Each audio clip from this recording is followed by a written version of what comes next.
ప్రేక్షకులందరికీ నమస్కారము. ఈ రోజు మేము మిమ్మల్ని ఒక పవిత్రమైన యాత్రకు ఆహ్వానిస్తున్నాము. అది కాలాన్ని దాటి ధర్మాన్ని తాకే భారతదేశపు మహా ఇతిహాసాలలో ఒకటైన రామాయణ కథ యాత్ర. ఈ రామాయణం కేవలం కథ కాదు, ఇది మన జీవితానికి మార్గదర్శకం. ఈ కథలో ప్రేమ ఉంది, ధైర్యం ఉంది, మర్యాద ఉంది, త్యాగం ఉంది, సత్యమేవ జయతే అనే మహా సందేశం ఉంది. అయోధ్యలో శ్రీరాముని అవతారం నుండి సీతాదేవి స్వయంవరము, అరణ్యవాసము, మాయాయుగము, రావణుడి చేత సీత అపహరణము, హనుమంతుని లంకా దహనము, శ్రీరాముని సేనతో సముద్రంపై రామసేతు నిర్మాణం, చివరికి లంకా యుద్ధం మరియు రామ పట్టాభిషేకం వరకు ఈ శాశ్వత గాథను మేము ముందుకి తీసుకువస్తున్నాము. ఈ ప్రదర్శన మీ మనసులకు హత్తుకుంటుందని ఆశిస్తున్నాము. దానికోసం రాజా దశరథుడు తన భార్యలు కౌసల్య, సుమిత్ర, కైకేయులతో యజ్ఞం చేస్తున్నారు. ప్రభు, నేను పుత్రభాగ్యం పొందడానికి యజ్ఞం చేస్తున్నాను. నా వంశాన్ని కాపాడగలిగిన సంతానములను నాకు ప్రసాదించండి.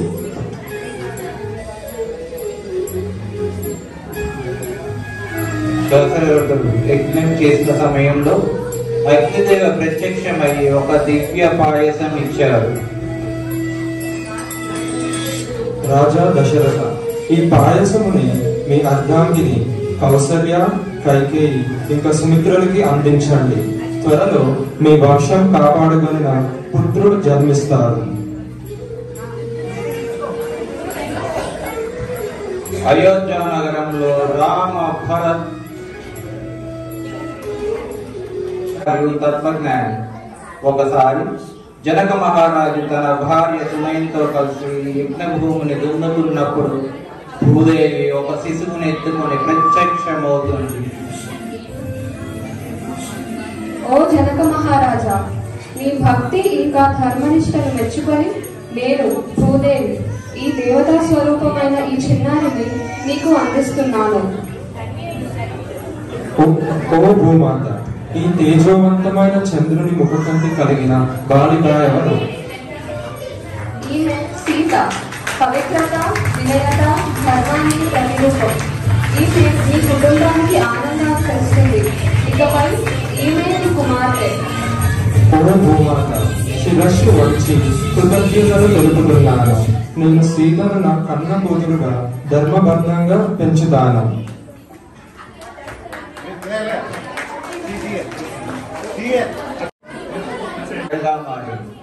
ఒకసారి సీత ఆడుకుంటూ శివప్రసాదమైన శివధనస్సును తేలికగా ఎత్తుతుంది.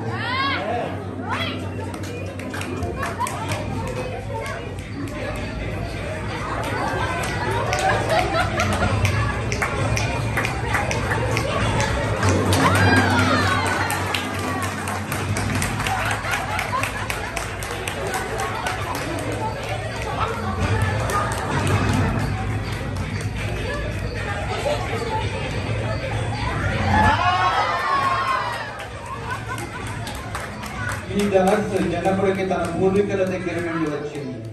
దానిని ఎత్తడం సాధారణమైన మానవులకి సాధ్యం కాదు. ఈ దివ్యమైన దృశ్యం చూసి జనకుడు ఎవరైతే ఈ శివధనస్సును ఎత్తగలరో వారితో సీతాదేవి పరిణయం చేద్దామని ప్రతిజ్ఞ చేశాడు.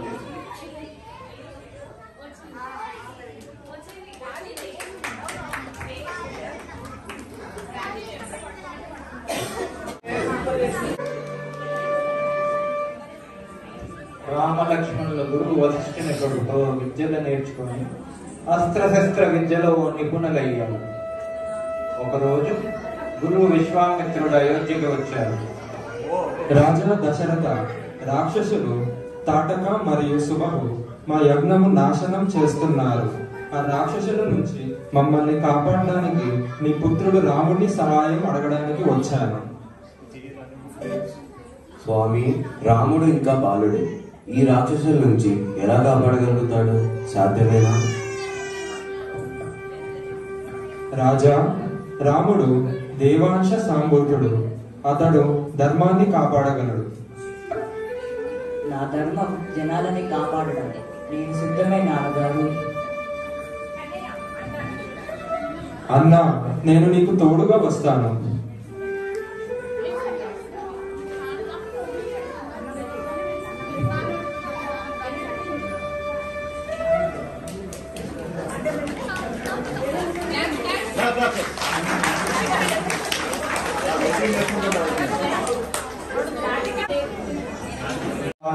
ప్రచండ రాక్షసి తాటక దరిద్ర పరిస్థితులు సృష్టిస్తుంది.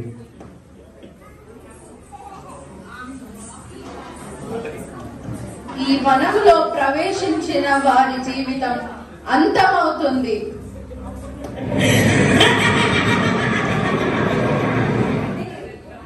రామ, సమయం అయ్యింది. నీ పరాక్రమం చూపించు.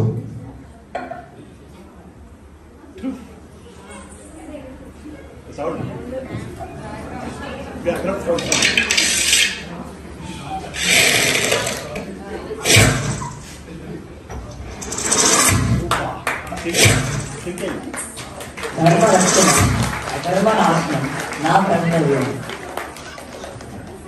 తర్వాత సుబాహు మరియు రాక్షసుల సేనలు దండుగా వస్తాయి. రామ లక్ష్మణుల వాళ్ళని కూడా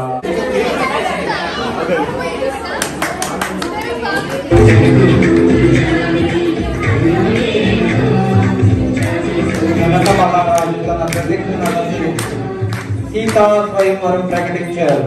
దేశ విదేశాల నుండి వివిధ రాజులు సీతాదేవి స్వయంవరానికి మిథిలా నగరానికి విచ్చేశారు. ఈ ధనుస్సుని ఎవరైతే ఎత్తగలరో వారే మా సీతకి వరుడవుతారు.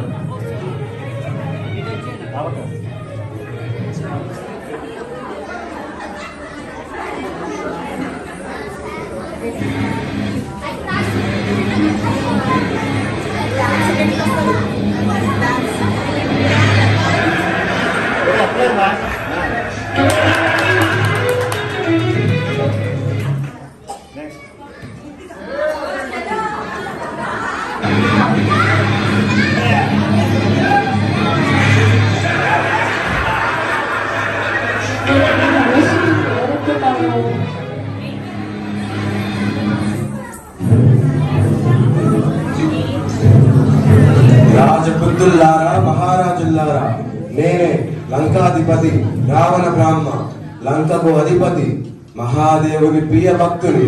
నా శక్తికి ఎదురు నిలిచేవారు ఎవ్వరూ లేరు. శివధనుసుని ఎత్తి బాణం ఎక్కుపెట్టే అర్హత నాకు మాత్రమే ఉంది.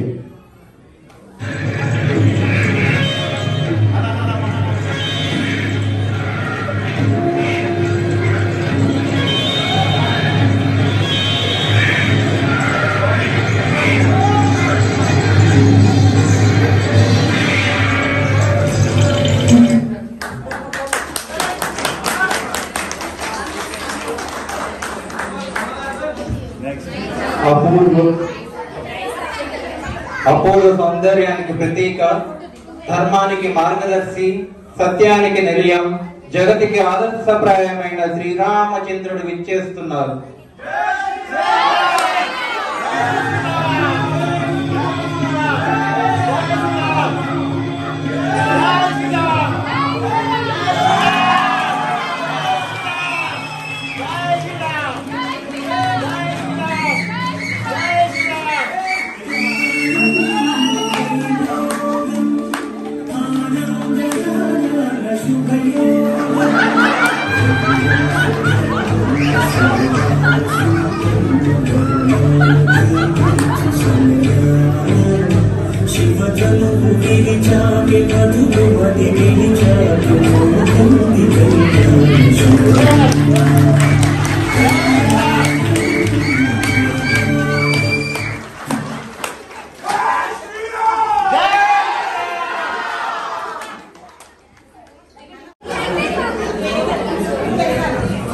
సీతారామ కళ్యాణం అయోధ్యలో సంతోషాలను తెచ్చింది.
Okay sir.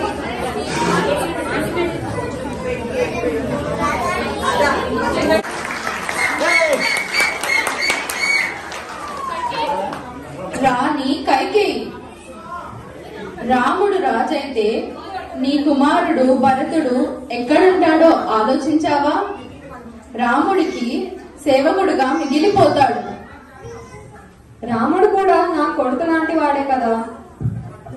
కొడుకు లాంటి వాడు, కొడుకు కాదు.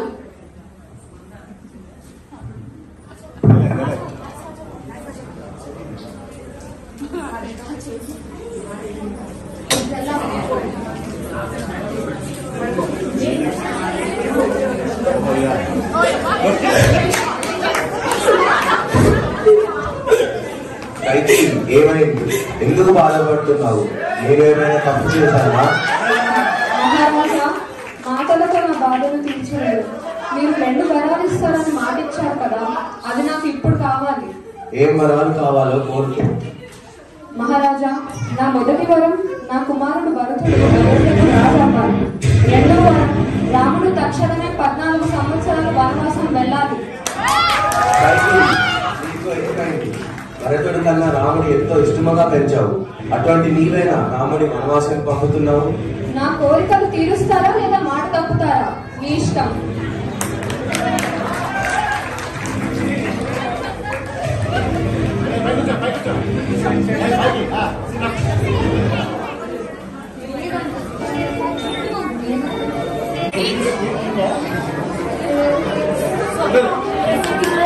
రామ, నువ్వు 14 సంవత్సరాలు వనవాసానికి వెళ్ళాలి.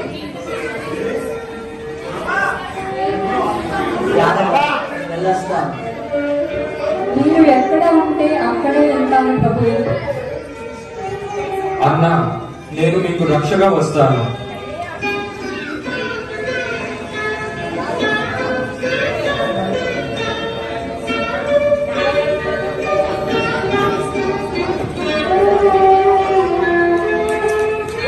అలా అంటూ సీతారాముడు లక్ష్మణుడు వనవాసానికి బయలుదేరారు.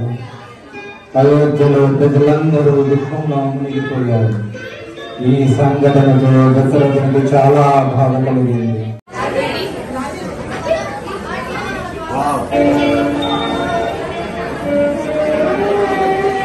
చిత్తకూటంలో భరతుడు, శత్రుఘ్నుడు సీతారామ లక్ష్మణులు కలుస్తారు. అన్నయ్య, నువ్వు దూరం అయ్యావనే బాధలో నాన్నగారు కాలం చేశారు.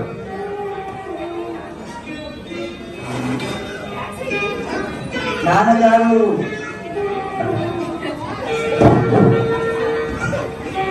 అన్నయ్య, నాకు రాజ్యం మీద మోహం లేదు. నా తల్లి చేసిన పాపంలో నేను పాలు పంచుకోలేను. నాకు ఈ సింహాసనం వద్దు. మీరు సీతమ్మతో కలిసి అయోధ్యకి వచ్చి రాజ్యాన్ని పరిపాలించండి. భరత, నాన్నగారు ఇచ్చిన మాట నేను పాటిస్తాను. 14 సంవత్సరాల వనవాసం పూర్తి చేసి వస్తాను. అయితే నేను మీ పాదకుడు సింహాసంపై ఉంచి మీ ఆశీస్సులతో అయోధ్య రాజ్యాన్ని కాపాడుతాను.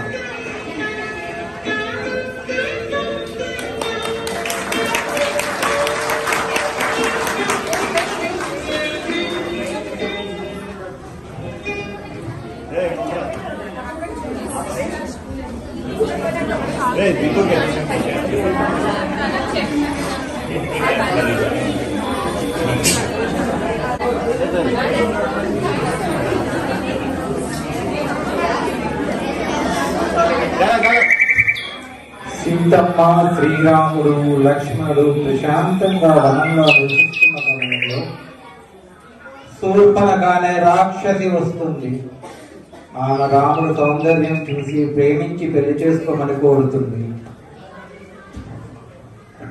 ఓ రామ, నన్ను పెళ్లి చేసుకో. లేదు, నాకు పెళ్లి జరిగిపోయింది. నేను ఏకపత్ని వ్రతుడిని. ఇదిగో నా భార్య సీత. అయితే నేను నీ భార్య సీతని చంపుతా. నన్ను పెళ్లి చేసుకో.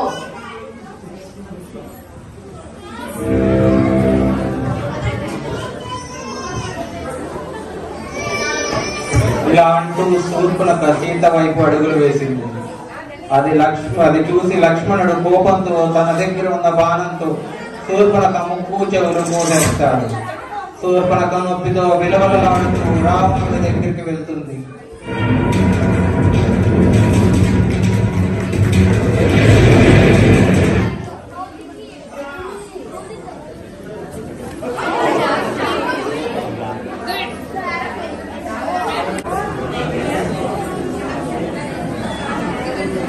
రావణుడు శివ పూజలో లీనమై ఉన్న వేళ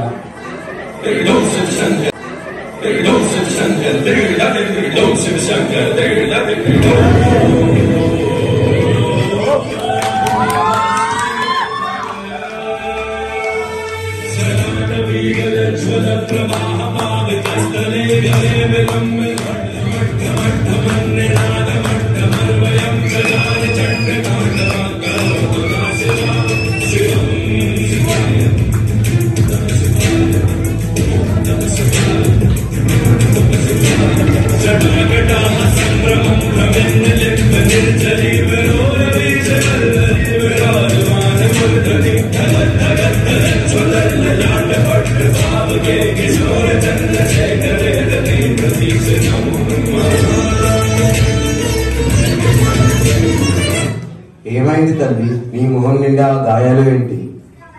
అన్నా, నేను అరణ్యంలో విహరిస్తుండగా అపురూప సౌందర్యవంతుడైన రాముణ్ణి చూసి మోహించాను. పెళ్లి చేసుకోమని కోరగా వారు నిరాకరించి నన్ను అవమాన పాలు చేసి గాయపరిచారు.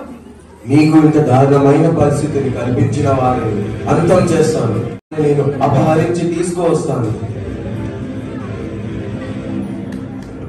రావణుడి దీర్ఘమైన ఆలోచన ఒక పెద్ద యుద్ధానికి నాంది పలికింది.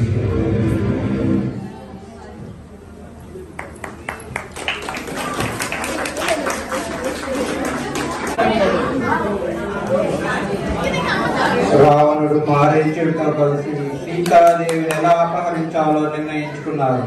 పంచవటిలో శ్రీరాముడు, సీతాదేవి, లక్ష్మణుడు నివసిస్తున్నారు. అప్పుడు మారీచుడు బంగారు లేడి రూపంలో ప్రవేశించాడు. రామా, ఆ బంగారు లేడి చాలా బాగుంది. నా కోసం దాన్ని తీసుకురారా? సీతమ్మ మాటలు విని రాముడు లక్ష్మణుడిని సీతకి రక్షగా ఉంచి బంగారు లేడి కోసం వెళ్ళాడు. రాముడు బంగారు లేడి అయిన మారీచుడి మీద బాణం వేశాడు. ఓ సీత, ఓ లక్ష్మణ. లక్ష్మణ, మీ అన్నయ్య ఏదో ప్రమాదంలో ఉన్నారు, వెళ్ళి చూడు. అన్నయ్యకి ఏమి కాదు, అది శత్రువు మాయ. ఆ సీత,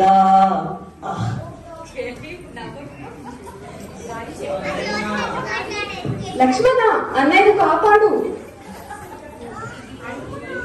తల్లి, ఈ రేఖని దాటి బయటికి రాకండి. లక్ష్మణుడు వెళ్ళడం చూసి రావణుడు సీత దగ్గరకు వచ్చి భిక్ష అడుగుతాడు. భవతీ భిక్షాం దేహి. సీత కరంతో భిక్ష పెట్టేందుకు లక్ష్మణ రేఖ దాటుతుంది. ఆ వెంటనే రావణుడు తన అసలు రూపాన్ని ప్రదర్శించాడు. సీత, మాయలో పడిపోయావు. మాయతో సీతమ్మను అపహరించిన తర్వాత పుష్పక విమానంలో లంక వైపు ప్రయాణం ప్రాలని తెలుసుకుంటారు.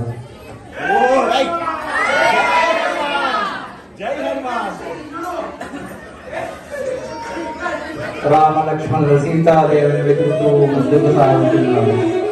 హనుమంతుడు వినయంతో వారి దగ్గరికి వెళ్తారు. ఆగండి, ఆగండి, రాకుమారుల్లా కనిపిస్తున్నారు. మీరు ఎవరు? నేను నీకు అయిన వారమే హనుమ. సుగ్రీవుడిని కలవడానికి వచ్చాను. వాలి కిష్కిందకు రాదు. తన తమ్ముడు సుగ్రీవుని రాజ్యం నుండి బహిష్కరించాడు. రాముడు సుగ్రీవుడికి కిష్కింద రాజ్యం ఇప్పించడంలో సహాయం చేస్తాడు. సుగ్రీవుడు ప్రతిఫలంగా లంకా నగరంలోని అశోకవనంలో భయంకరమైన రాక్షసుల మధ్య ఓ చెట్టు కింద సీతాదేవి రాముడిని తలుచుకుంటూ కూర్చుంది.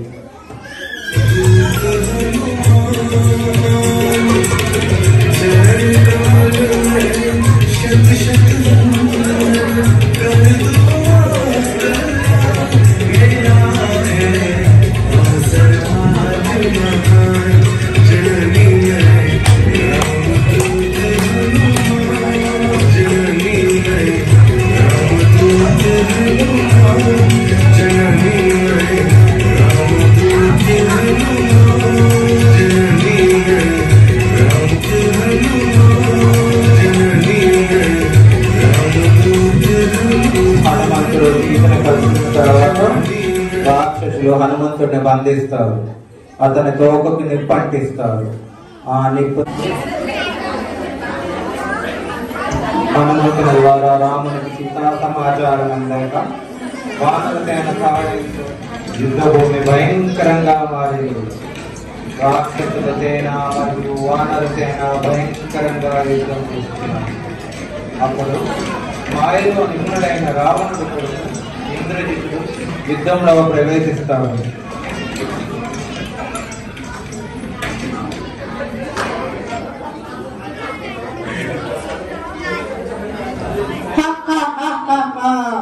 లక్ష్మణ, నువ్వు లంకకు రాగలిగావు, కానీ ఇక్కడి నుండి వెళ్ళలేవు.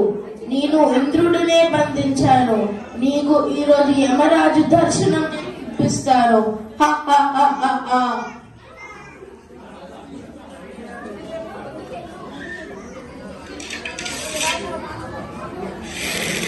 ఇంద్రాజిత, నీ మాయ అస్త్రాలతో నేను భయపడను. నేను ధర్మాన్నే పాటిస్తాను. చాలా శక్తి కలిగి ఉన్న మాయలతో ఇంద్రజిత్తుడు యుద్ధం చేస్తాడు. లక్ష్మణుడు ధైర్యంతో అతన్ని ఎదుర్కొంటాడు. ఇంద్రజిత్తుడు మంత్రాలతో నాగపాశ బాణం లక్ష్మణుడి మీద వేశాడు. లక్ష్మణుడిని నాగపాములు బంధిస్తాయి. అతను ఊపిరి ఆడక పడిపోతాడు. అక్కడ నుండి ఇంద్రజిత్తుడు మాయమైపోతాడు. ఇది చూసి రాముడు, లక్ష్మణ, నా తమ్ముడా, నీకేమీ కాదు. సుషేణుడి సహాయంతో నాగపాశ విషయం చాలా తీవ్రమని, ద్రోణగిరి పర్వతంలో ఉన్న సంజీవిని సహాయంతో లక్ష్మణుని బ్రతికించగలుగుతారు అని తెలుసుకుంటారు. హనుమంతుడు తక్షణమే ద్రోణగిరి పర్వతం వైపు బయలుదేరుతాడు.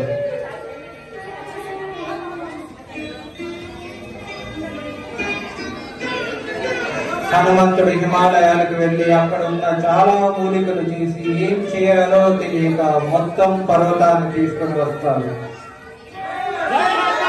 సంజీవుని సహాయంతో సుషేణుడు లక్ష్మణుని మరలా స్పృహలోకి తీసుకుని వస్తాడు. రాముడు, లక్ష్మణుడు మరియు అందరూ సంతోషిస్తారు. అగస్త్యమని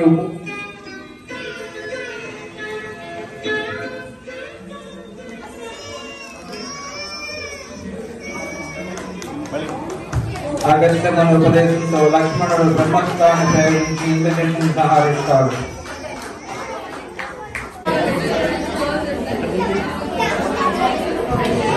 రావణుడు తన తమ్ముడు కుంభకర్ణుని నిద్రలేపి యుద్ధానికి పంపమని సైనికులను పంపుతారు.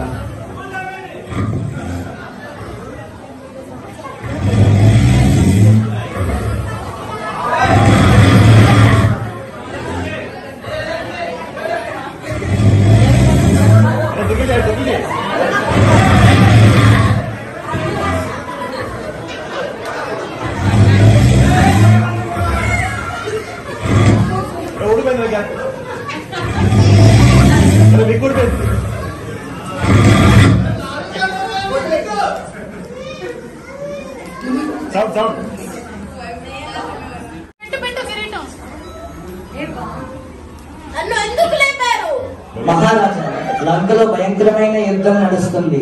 మీ అన్నయ్య మిమ్మల్ని యుద్ధ భూమికి వెళ్లి శత్రువులని సంహరించమన్నారు. కుంభకర్ణుడు భయంకరంగా పోరాడి వానర సేనను నాశనం చేశాడు. చివరికి రాముడు బ్రహ్మ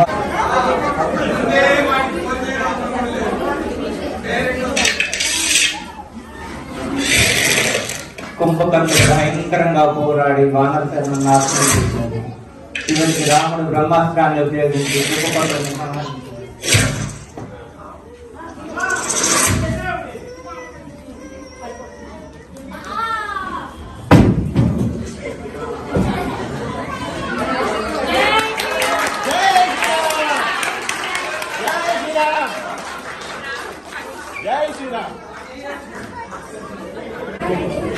తన పరితలతో ఉగ్ర రూపంలో వెలుగుతున్నాడు.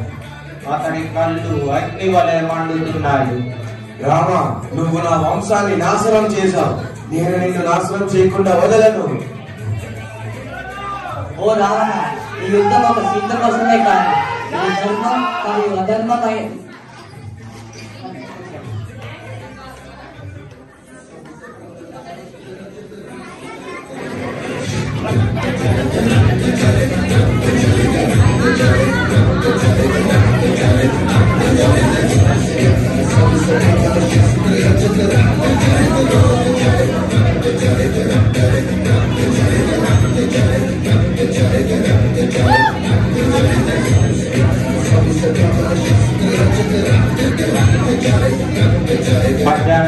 సాయంత్రం వరకు భయంకర యుద్ధం నడిచింది.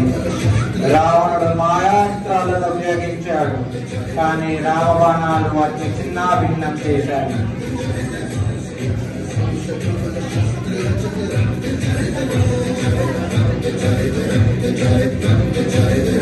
రాముడు విభూషణుడి ద్వారా రావణాసురుడి ఆదిలో అమరత్వం ఉంది అని రహస్యం తెలుసుకొని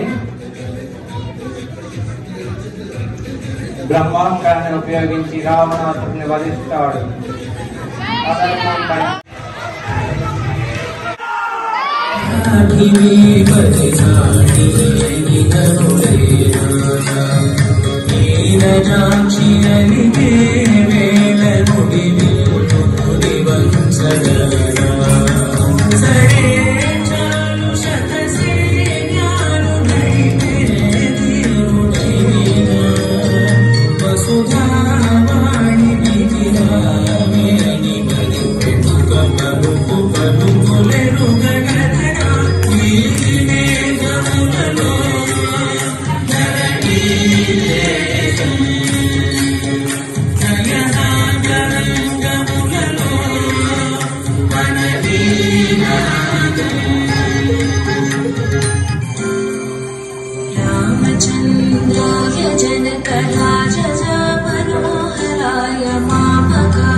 హలో ఫ్రెండ్స్, ఎలా ఉన్నారు? మా వీడియో మీకు నచ్చితే లైక్ చేయండి, షేర్ చేయండి, సబ్స్క్రైబ్ చేయండి. Bye friends.